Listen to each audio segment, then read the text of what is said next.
பாபா சச்சரிதம் அத்தியாயம் 4. சிரடிக்கு சாய்பாபாவின் முதல் விஜயம், ஞானிகளின் வருகை, சிரடி ஒரு புண்ணிய தீர்த்தம், சாய்பாபாவின் தோட்டம், கௌலிபுவாவின் கருத்து, விட்டலின் பிரசன்னம், சீர்சாகரின் கதை, பிரயாகையில் தாஸ்கனுவின் குளியல், சாய்பாபாவின் அயோனி ஜன்மமும் அவரின் முதல் ஷிரடி விஜயமும், 3 சத்திரங்கள். முந்தைய அத்தியாயத்தில் சாய் சச்சரிதத்தை எழுதத் தூண்டிய சூழ்நிலைகளை விவரித்தேன். இப்போது சிரடிக்கு சாய்பாபாவின் முதல் விஜயம் பற்றி கூறுகிறேன். ஞானிகளின் வருகை. கீதையில் கண்ணபிரான் கூறுகிறார், தர்மம் அழிந்து அதர்மம் தலையெடுக்கும் போதெல்லாம் என்னை நானே அவதரித்துக் கொள்கிறேன். நல்லோரை காத்து தீயோரை அழிக்க யுகந்தோறும் அவதரிக்கின்றேன். இதுவே பகவானின் அவதார நோக்கம். பகவானின் சார்பாக ரிஷிகளும் ஞானிகளும் இப்பூவுலகில் தக்க தருணத்தில் தோன்றி அவதார நோக்கம் நிறைவேறும் முகமாக தமக்கே உரித்தான முறையில் உதவி செய்கிறார்கள். உதாரணமாக, இருமுறை பிறப்பவர், அதாவது பிராமணர்கள், சத்திரியர்கள், வைசியர்கள் தங்கள் கடமைகளை புறக்கணிக்கும் போதும், மேற்குலத்தவரின் உரிமைகளை தவறான முறையில் பறிக்க சூத்திரர்கள் முயலும் போதும், ஆன்மஞான போதகர்கள் மதிக்கப்படாமல் அவமதிக்கப்படும் போதும், தன்னைத்தான் ஒவ்வொருவனும் மெத்த படித்தவன் என்று எண்ணும் போதும், தடுக்கப்பட்ட அகராதிகளையும் போதை தரும் குடிப்பொருளையும் ஜனங்கள் உட்கொள்ளும் போதும், மதம் என்னும் போர்வையில் மக்கள் தகாத காரியங்களை செய்யும் போதும், பல்வேறு இனத்து மக்கள் தங்களுக்குள் சண்டையிட்டுக் கொள்ளும் போதும், மறையவர் சந்நியாவந்தனம் மற்றும் தங்கள் மத பழக்க வழக்கங்களை செய்ய தவறும் போதும், யோகிகள் தியானத்தை புறக்கணிக்கும் போதும், மனைவி மற்றும் மக்கள் செல்வமே தங்கள் கருத்துக்குரிய ஒன்றே ஒன்று என்று மக்கள் கருத தலைப்பட்டு முக்தி என்னும் உண்மை நெறியினின்று வழி தவறி போகும் போதும் ஞானிகள் தோன்றவே செய்கிறார்கள். தங்கள் மொழி செயல் வழிகளால் காரியங்களை நெறிப்படுத்துகிறார்கள். அவர்கள் கலங்கரை விளக்கை ஒப்ப சேவை செய்து நமக்கு மெய் நெறியை காண்பிக்கின்றார்கள். இவ்வாறாக பல ஞானிகள், நிவிருத்தி, ஞானதேவ், முக்தாபாய், நாமதேவ், கோரா, கோனாயி, ஏக்நாத், துஹாராம், நரஹரி, நர்சிபாயி, சஜன் கசாயி, சவதா, ராம்தாஸ் மற்றும் பலர் பற்பல காலங்களில் மக்களுக்கு மெய்நெறியை காண்பிக்க தோன்றவே செய்தனர். இவ்வகையில் இறுதியாக சிரடி சாய்பாபாவும் விஜயம் செய்தார். சிரடி ஒரு புண்ணிய தீர்த்தம். அகமத் நகர் ஜில்லாவில் உள்ள கோதாவரி ஆற்றங்கரை மிகவும் அதிர்ஷ்டம் படைத்ததாகும். ஏனெனில் அது அநேக ஞானிகளை ஈன்றும் புறந்தும் அடைக்கலம் கொடுத்தும் இருக்கின்றது. அவர்களுள் முக்கியமானவர் ஞானேஸ்வர் ஷீரடியும் அகமத் நகர் ஜில்லாவில் உள்ள கோபர்காவன் தாலுக்காவில் தான் இருக்கிறது.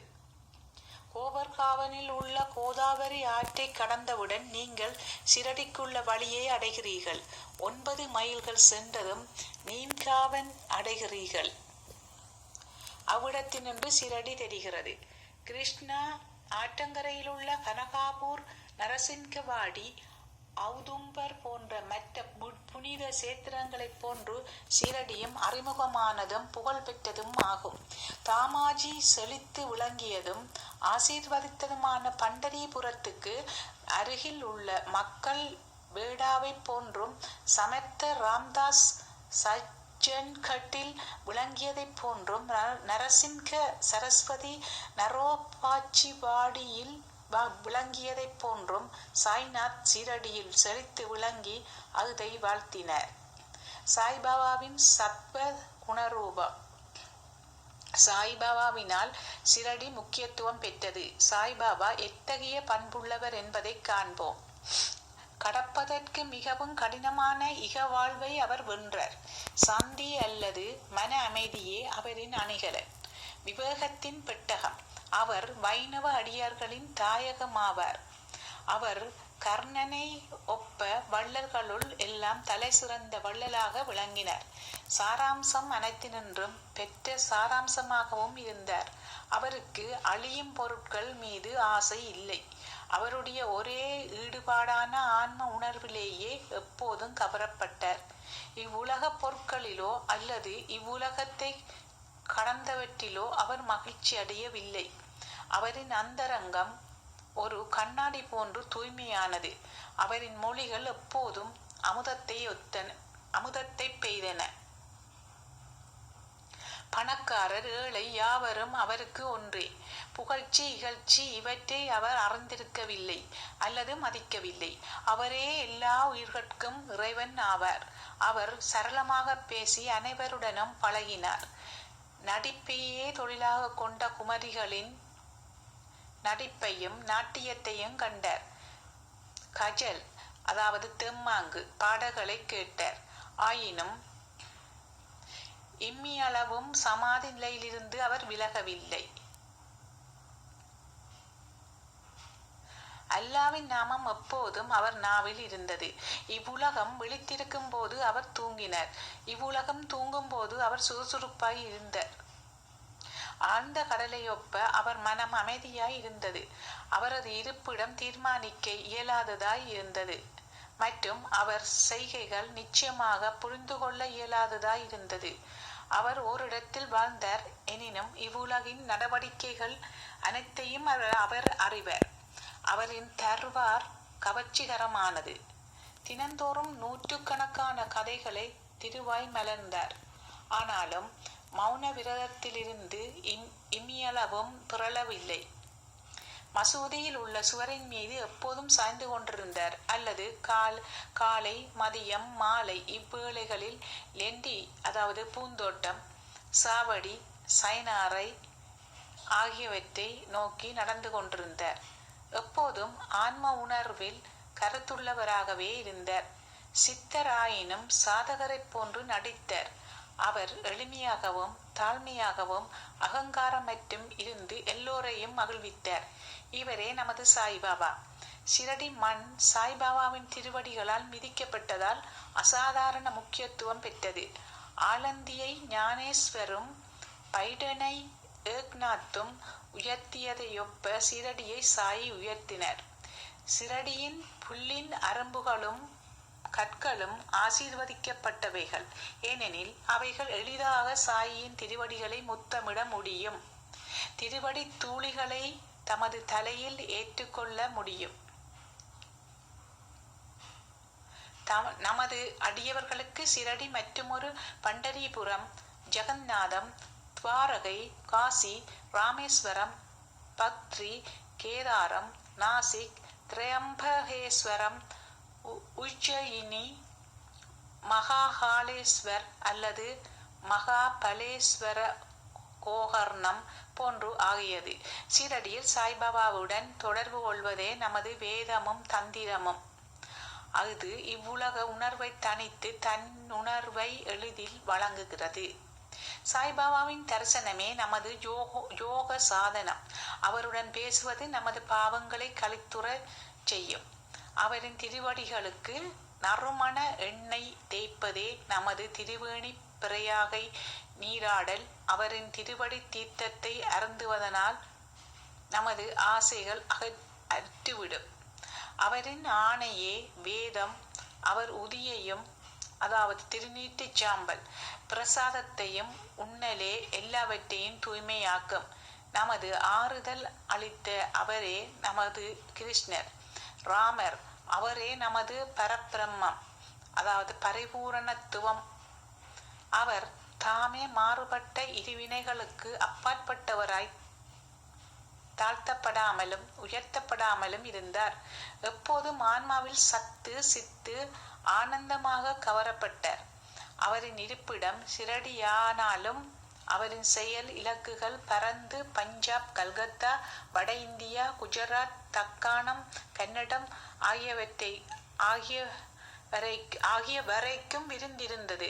இவ்வாறாக திக்கட்டும் நெடுந்தூரம் சாயின் புகழ் பரவி எல்லா பகுதிகளிலிருந்தும் அடியவர் திருக்கூட்டம் அவரின் தரிசனத்தையும் ஆசீர்வாதத்தையும் பெறுவதற்காக வந்தது.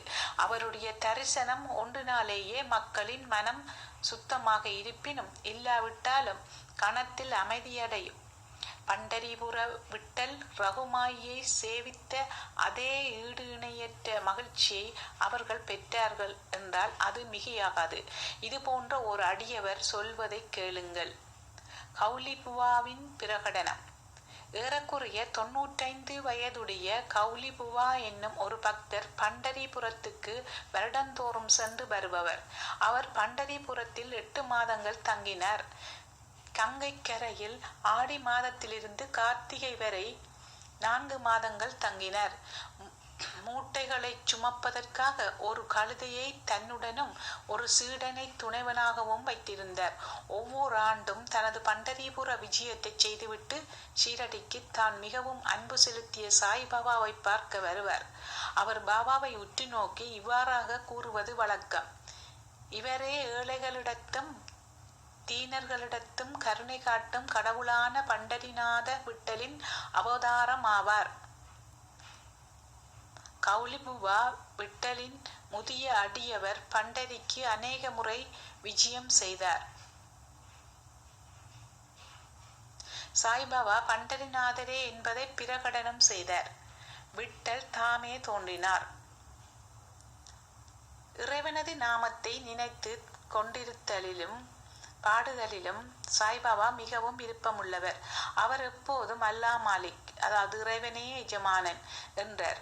தமது முன்னிலையில் மற்றவர்களை கடவுளது நாமத்தை இரவும் பகலும் தொடர்ந்து 7 நாட்கள் பாடும்படி செய்தார். இதற்கு நாம சப்தாகம் என்று பெயர். ஒரு முறை அவர் தாஸ்கனு மகராஜை நாம சப்தாகம் செய்யும்படி சொன்னார். 7வது நாளின் முடிவில் விட்டல் பிரசன்னமாவதற்கு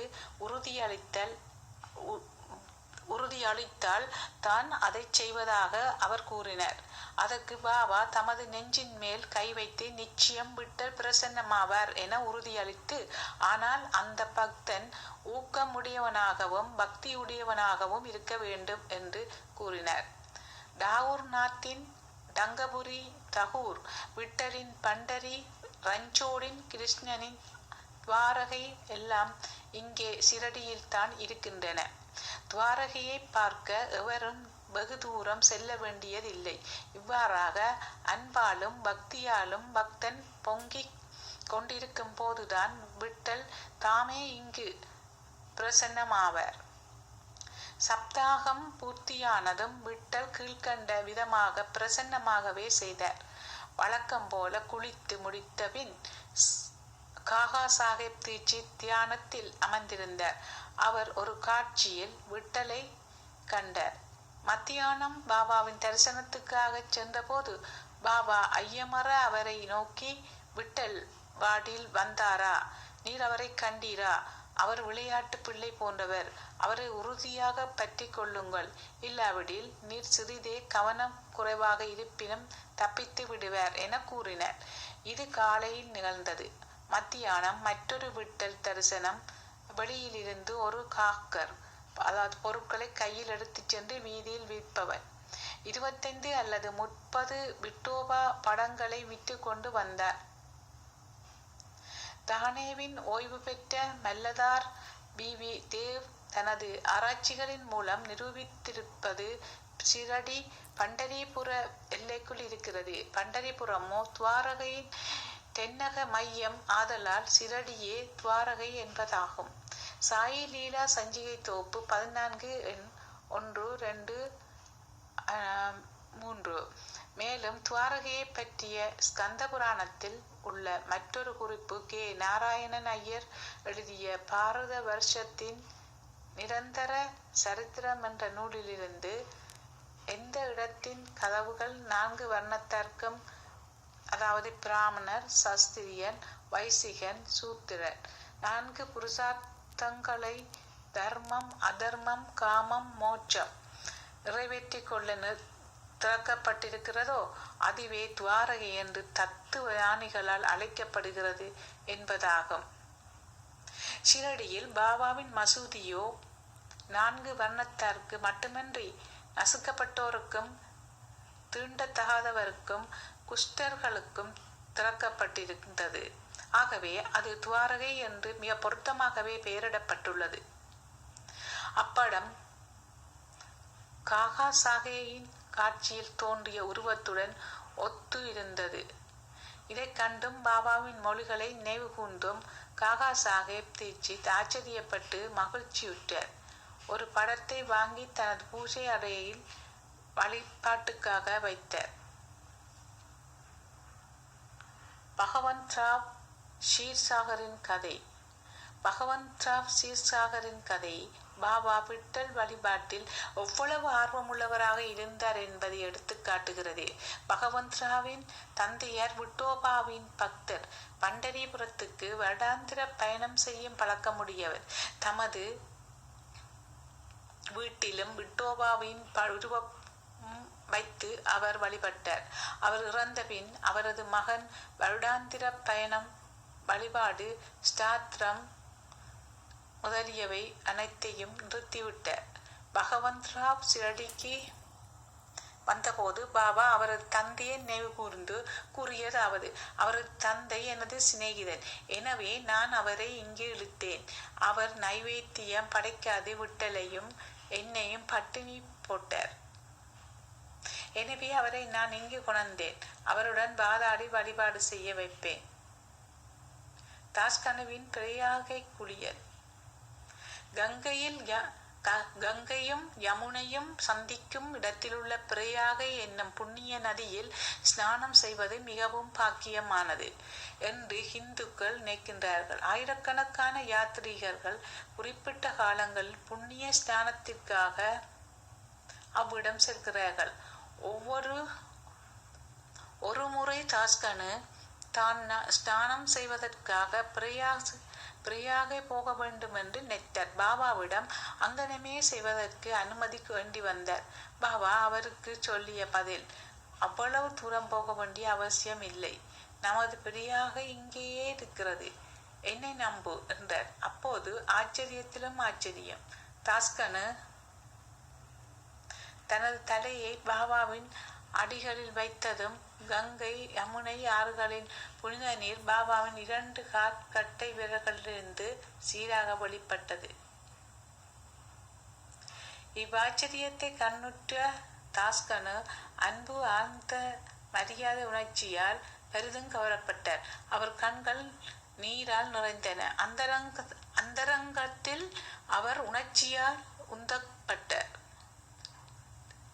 அவருடைய பேச்சு பாபாவின் புகழையும் அவரின் லீலைகளையும் குறிப்பிடும் கவிதையாக பொங்கி வெளிப்பட்டது. சாய்பாபாவின் அயோனி ஜன்மமும் அவரின் முதல் ஷிரடி விஜயமும். சாய்பாபாவின் பெற்றோர், பிறந்த இடம் இவற்றை பற்றி ஒருவருக்கும் தெரியாது. பல விசாரணைகள் செய்யப்பட்டன. பாபாவிடமும் மற்றவர்களிடமும் பல கேள்விகள் கேட்கப்பட்டன.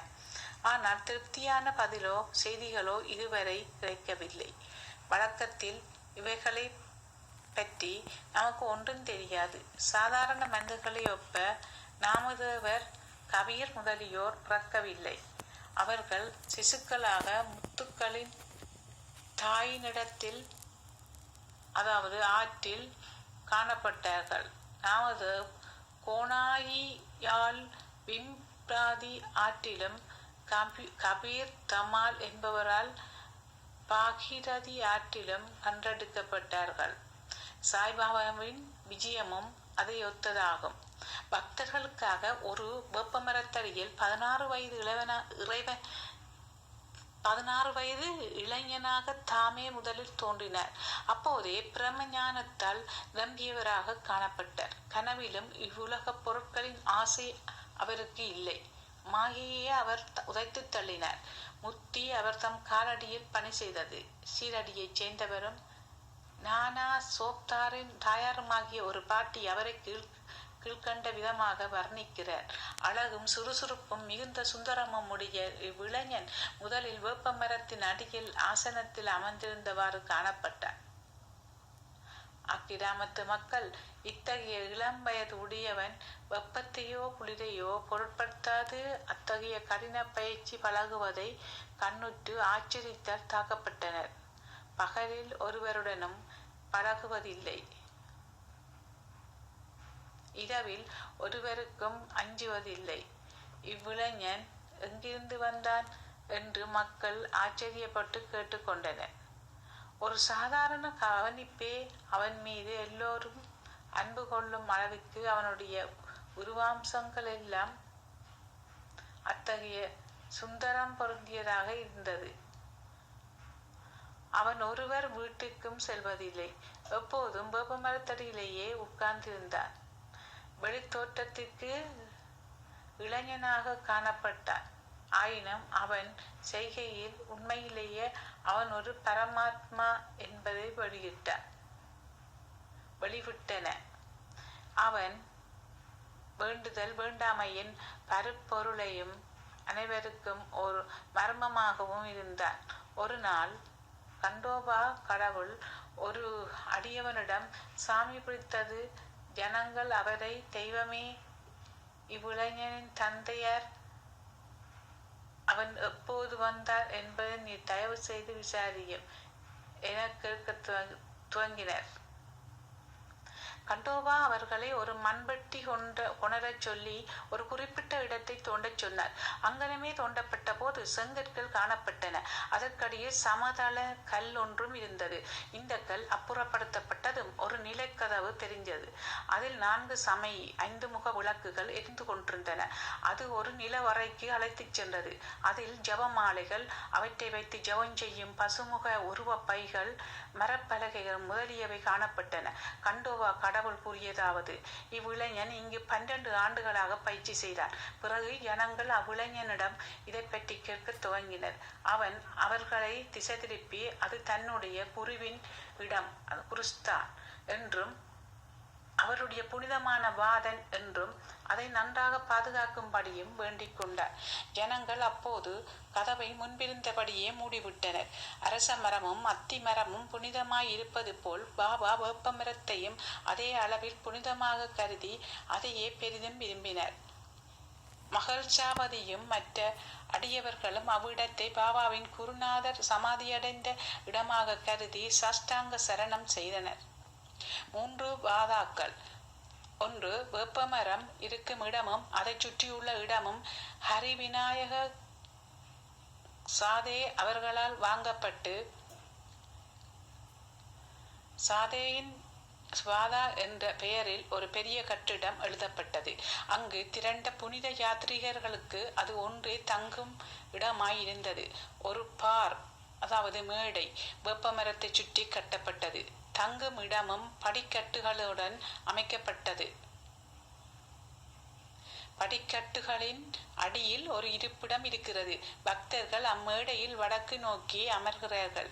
வியாழன் வெள்ளிக்கிழமைகளில் மாலை நேரங்களில் அங்கு வாசனை பொருட்களை எரிப்பவர்கள் கடவுள் கிருபையால் மகிழ்ச்சியுடன் இருப்பர். இந்த வாதா பழமையானது, உதிர்ந்து கொட்டும் தன்மை உடையதாகவும் பழுது பார்க்க வேண்டியதாகவும் இருந்தது. அதற்கு தேவையாயிருந்த பழுது பார்க்க வேண்டியவை, சேர்க்க வேண்டியவை,